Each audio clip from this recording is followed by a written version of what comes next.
Start. महोदय, राजनीति का अपराधीकरण रोकने के लिए चुनाव आयोग ने एक अच्छा निर्णय किया है कि किसी भी अदालत द्वारा एक बार अपराधी घोषित प्रत्याशी विधानसभा तथा संसद का चुनाव नहीं लड़ सकेगा। यह निर्णय देश भर में 28 अगस्त से लागू हो गया है। अभी एक बार अदालत द्वारा अपराधी घोषित किए जाने वाले व्यक्ति ऊंची अदालत में अपील किए जाने, जमानत पर रिहा होने पर भी चुनाव लड़ सकते थे। अब आयोग ने 3 उच्च न्यायालयों तथा उच्चतम न्यायालयों द्वारा दिए गए निर्णयों के दृष्टिगत इस बात को स्पष्ट किया है कि जन प्रतिनिधित्व अधिनियम 1951 के अनुच्छेद 8 में इस बात का प्रावधान है कि एक बार अदालत द्वारा अपराधी घोषित हो जाने के उपरांत कोई भी प्रत्याशी चुनाव लड़ने के लिए अयोग्य घोषित हो जाता है। ऐसे में इस बात पर गौर नहीं किया जाना चाहिए कि वह व्यक्ति जमानत पर रिहा है अथवा उसने ऊंची अदालत में अपील कर रखी है। पैरा। चुनाव आयोग की बैठक में इन विषयों पर विचार करने के बाद मुख्य चुनाव आयुक्त ने कहा कि इस कदम के दूरगामी राजनीतिक परिणाम होंगे तथा राजनीति को अपराधियों से मुक्त कराने में सहायता मिलेगी। वैसे उन्होंने इस बात को स्पष्ट किया कि यह कानून संसद व विधानसभाओं के वर्तमान सदस्यों पर लागू नहीं होगा।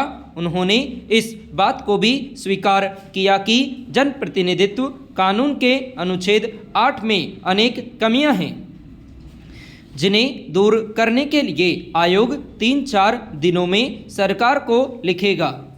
माननीय सदस्य ने संसद में बड़ी संख्या में अपराधियों के आ जाने को गंभीरता से लेते हुए कहा कि कानून तोड़ने वाला कानून बनाने वाला नहीं हो सकता। पैरा।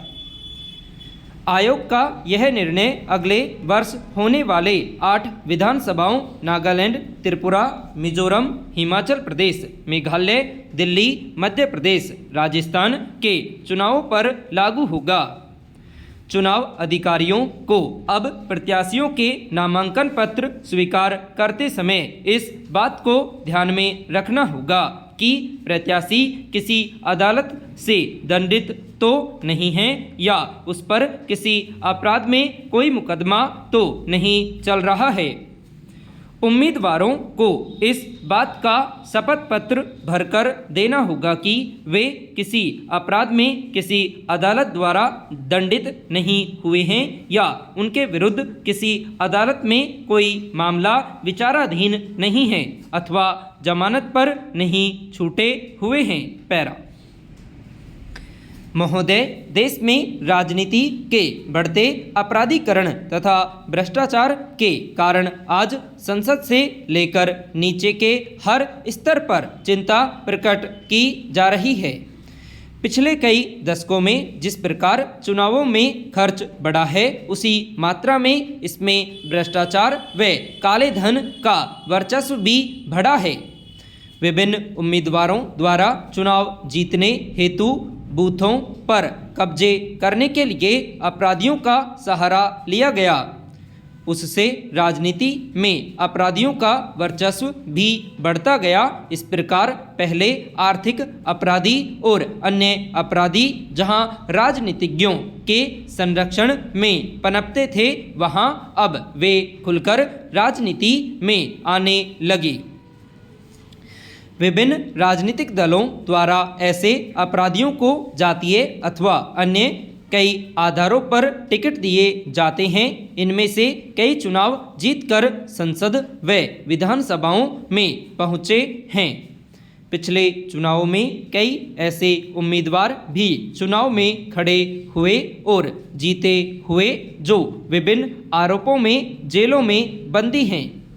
इसी गंभीर स्थिति को देखते हुए पिछले दिनों चुनाव आयोग ने भी कहा था कि वर्तमान संसद के 40 सदस्य तथा देश की विभिन्न विधानसभाओं के 700 सदस्य विभिन्न आपराधिक मामलों में संलिप्त हैं तथा उनके विरुद्ध भिन्न भिन्न अदालतों में केस चल रहे हैं।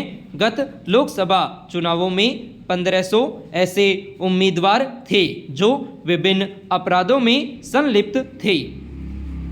उन्होंने इस प्रकार के अपराधियों को चुनाव लड़ने में खड़े होने से रोकने के लिए सरकार से तुरंत कानून बनाने का आग्रह किया था। पैरा आज देश में कोई भी ऐसा राजनीतिक दल नहीं रह गया है जिसे भ्रष्टाचार से दूर कहा जा सके। किसी के नेताओं पर हवाला केस के दाग लगे तो किसी पर विभिन्न आर्थिक घोटालों व भ्रष्टाचार के आरोपों में अदालतों में मुकदमे चल रहे हैं। देश के राजनीतिक जीवन में आ रहे प्रदूषण से हमारे सांसद भी अत्यंत चिंतित हैं। स्वतंत्रता के स्वर्ण जयंती वर्ष के अवसर पर बुलाए गए संसद के 4 दिवसीय अधिवेशन में सभी दलों के नेताओं तथा लोकसभा अध्यक्ष ने राजनीति के अपराधीकरण को रोकने तथा इसके शुद्धिकरण पर बल दिया।